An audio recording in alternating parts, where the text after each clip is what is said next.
महोदय उपाध्यक्ष महोदय से अनुरोध करूंगा कि उनका पहले स्वागत कर दें और उसके बाद दर्शक की कार्रवाई करें।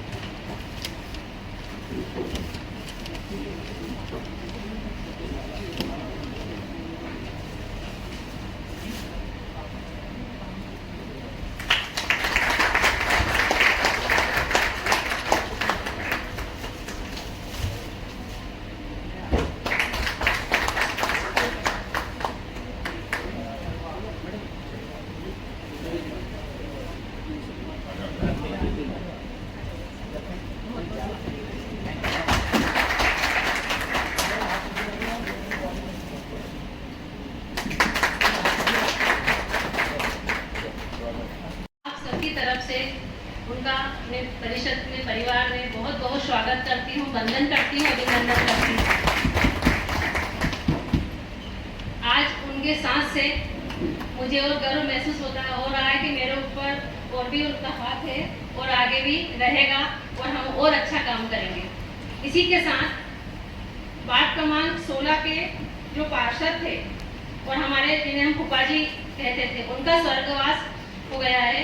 तो अभी परिषद के बाद जब कार्रवाई हो जाएगी उसके बाद हम 2 मिनट का मौन धारण करेंगे और उनकी आत्मा की शांति के लिए अपनी शुरू की जाए परिषद का। मेरा निवेदन है आपसे कि परिषद की बैठक में पिछली परिषद की जो बैठक हुई थी पिछली परिषद की बैठकों में प्राय देखने में आया है कि परिषद में जो भी संकल्प पारित होते हैं उनमें बाद में लेखबंद किया जाता है, जो अपनी सुविधा अनुसार संकल्पों की भाषा तोड़ मरोड़ कर लिखा जाता है।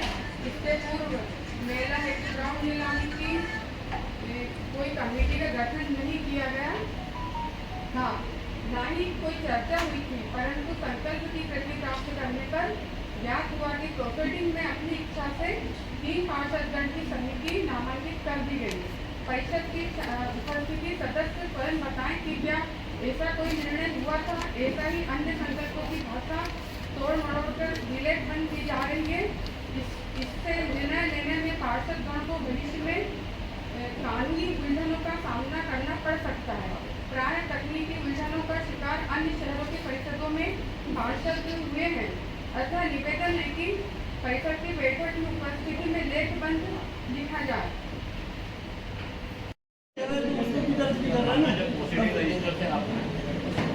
सर, हमने जब पॉजिटिव रजिस्टर की कापी ली है तो हमारी आपत्तियां भी दर्ज की है उसके अंदर। हमने जो आपत्तियां दी है हमारी आपत्तियां भी दर्ज नहीं है, हमने पॉजिटिव रजिस्टर पूरे लिए हुए हैं। आपसे रिसीविंग कराया? आपकी रिसीविंग हमारे पास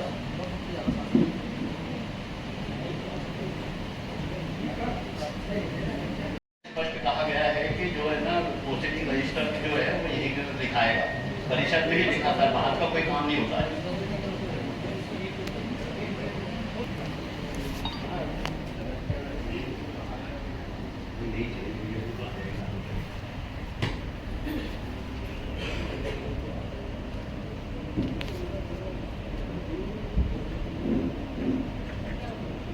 किए जाने के संबंध में विषय विचार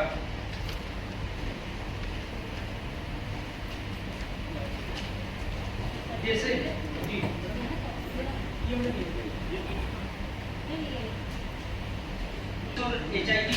LIG बनाए हैं।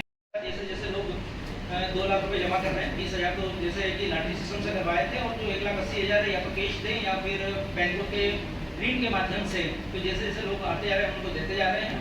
इसके अलावा जो 23 के 2 टावर बने थे 23 प्लेटों के, उन 2 टावर वो LIG थे और उसमें उसकी कीमत के अनुसार उसको भेजा जाना था। तो EWS में तो केंद्र, राज्य और हितग्राही का और नगर पालिका का पैसा लगा था, और इसको जो पैसा यहाँ लगा था उसको LIG भवनों में एडजस्ट करके बेचा जाना था। तो आज इसकी पूर्ण होने में लगभग कीमत 10.5 लाख रुपए उस समय एस्टिमेट था। आज उसमें लगभग 7 लाख रुपए खर्च किए जा चुके हैं, लेकिन अभी भी उसमें कुछ काम होना बाकी है। उसमें फ्लोरिंग बाकी है, पेंटिंग बाकी है, फिनिशिंग कार्य कुछ होना शेष है। तो इनको बेचा जाना है। इनको टावर में इनको जो छोटा सा जो काम बचा है फ्लोरिंग, पेंटिंग और फिनिशिंग का, तो वो जितने भी एक नीलामी से जी बेचने के लिए क्या करना बेचने की प्रक्रिया जो हमें जो शासन के निर्देश है नीलामी के थ्रू ये जो भी टेंडिंग होगी उसी तरह नियमानुसार हम उसको बेचेंगे। मतलब वो तो सार्वजनिक नीलाम के साथ जी बिल्कुल। सार्वजनिक निगम के नियम है, अभी नहीं मैं अभी नहीं नियम है ऐसा। हाँ नियम बिल्कुल। जो अभी ठेकेदार काम कर रहा है, जिस एजेंसी को काम दिया हुआ वो एजेंसी वो नहीं कर रही है, क्योंकि ये 2016 में प्रस्ताव पास हुए थे ये, पर वो उस समय की बहुत पुरानी योजना हो चुकी है, तो वो छोड़ के चला गया है। अब जो अधूरा काम है उसको पूरा करने के लिए टेंडर लगेगा और फिर उसमें उसको देना काम है। अपन कराएंगे। हाँ जो अधिकारी नहीं अपन नहीं करेंगे, न्याय ठेकेदार एक मिनट जो ठेकेदार करेगा। काम जो अधूरा देगा। सुनो सीएम, पुराना ठेकेदार को उसने ठेका दिया, तो अगर काम पूरा नहीं किया तो उसको नोटिस दिए, नहीं सर। उसके खिलाफ कोई लीगल नोटिस दिया, Yes, उसके खिलाफ yes, कोई ये कार्रवाई की, ये बात। रजिस्टर्ड किया या उससे वसूली करने का या कुछ। सर इसमें मामला ये हुआ था कि नगर पालिका के पास उस समय पैसे नहीं थे, 10 टावर टोटल ईडब्ल्यूएस के बनाने का हमने साथ ही बनाया, यही बात। तो उसी समय सरेंडर करे थे 3 टावर। आपका काम आप करा लो, हम बेच के भेजेगा। नहीं वहाँ जो दिक्कत थी नो प्रॉफिट नो लॉस में, मतलब हम जितने में नो लगना प्रॉफिट नो चाहिए लॉस में ही बेचेंगे। उतने में ही उसमें जाएगा। दिक्कत कॉमन एरिया की आएगी, सर, मैं वो उसका नहीं- उसका उसकी सुधाई कौन देगा कॉमन एरिया की। सर वो बात नहीं चल रही है। आपने कोई तालिका बनाई है कि हम इसको ऐसे बेचेंगे, इतने रुपए में जाएगा, हम उसको बना के बेचेंगे तो नहीं, मेरा इतना सुनिए। खर्चा आएगा। आपने बजट बनाया तो उसका हमारा बजट ये लगभग 7.25 लाख रुपए आज तक उसकी कास्ट लग चुकी है, लगभग 7.25 लाख रुपए वो एस्टिमेटेड है, जो ठेकेदार ने दिए उतनी एस्टिमेटेड है। अब इसको उसके अलावा हाँ इसके अलावा जो काम बचे हैं, तो यदि परिषद उसके लिए तैयार होगी तो वो काम क्या क्या है उस पर कितना खर्च इसके बाद में फिर लाएंगे अभी परिषद में। उन्होंने साथ नहीं आज ही डिसाइड करना है क्या करना है, किस तरीके से बेचा जाना है। हमें मूल उद्देश्य बेचना है। यदि इंडिविजुअल बेचेंगे तो कॉमन एरिया का निर्माण कौन करेगा। तो सर ये जानकारी आपको परिचय सामने रखनी चाहिए ना। ये जानकारी रख रही है। तो कौन सी जानकारी इसके अंदर वही तो बोल रहे हैं कि खर्चा कितना लगेगा ये आप बताएं कि इसमें लगभग कितना खर्चा आएगा, हम इसको इतने में बेचेंगे। 10.5 लाख रुपया प्रस्ताव पे संख्या बल पे सक्षम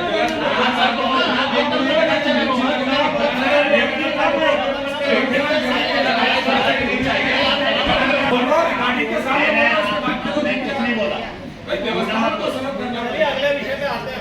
और अगर आप मेरी बात सुनो, अगर न इस प्रकार से अगर बातचीत होगी तो अच्छी सलाह देना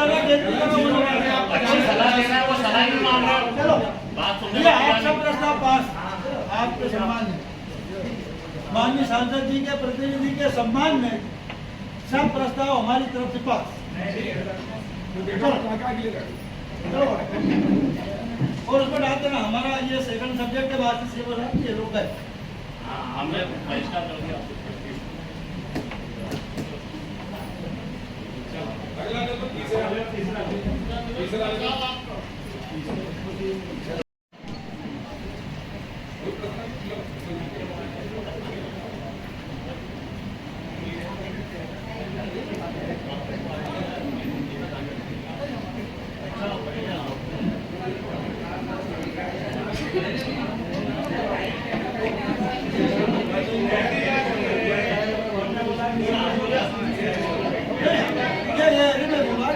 मतलब ये हम मत करो, मतलब ये कि आप पूछ ही लो, बाकी मत करो। ये चलता यहाँ तो वो चिल्लाए मारते हैं, आप ऐसे नहीं बोलो। अरे हमने कोई अपेक्षा नहीं है क्या उसको? कैसे उन्होंने आरोप लगा दिया बड़े ऊपर। तो आरोप करते हैं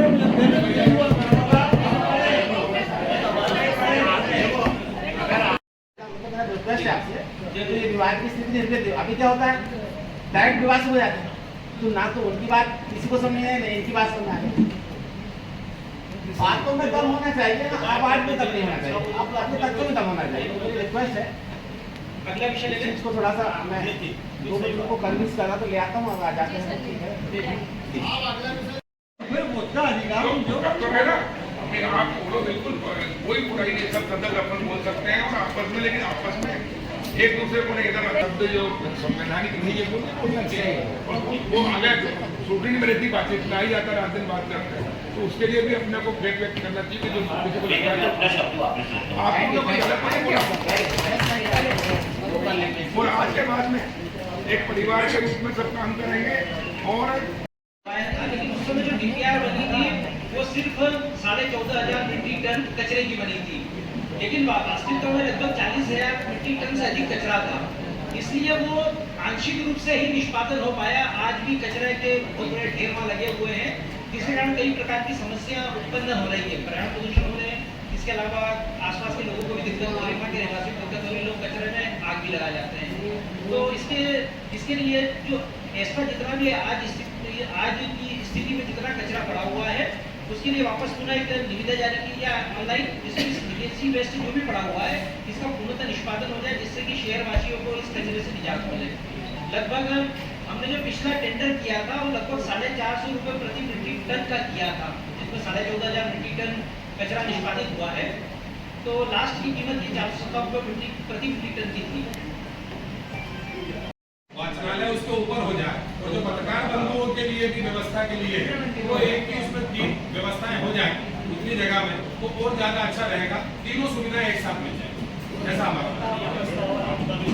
जैसे उन्होंने मोर्चा जी ने कहा कि तीन माले बनाए, तो आपका अपना क्या प्रोजेक्ट है? 50 लाख रुपए वो तो बताइए, हो सकता है आपका भी यही हो। नहीं, यहाँ का प्रोजेक्ट ये था कि नीचे एक व्यवसायिक कॉम्प्लेक्स बना दिया जाए तो फर्स्ट फ्लोर पर जो है वाचनालय का प्लानिंग दी G+1 बोलना चाह रहे हैं, उनका भी बहुत सभी का प्रस्ताव ठीक है, आहत जी का भी उसमें हो जाएगा, सभी के मकसद हो जाएंगे। ठीक है, तीनों कर ऐसा उसका पूरा प्रोजेक्ट तैयार करें, कितनी लागत आ रही है उससे हम लोग को नगर पालिका उसके लिए अध्यक्ष को परिषद अपनी शक्ति व्यवस्थित करती है। हमारा है, इस पे आप सब बताइए आपका क्या।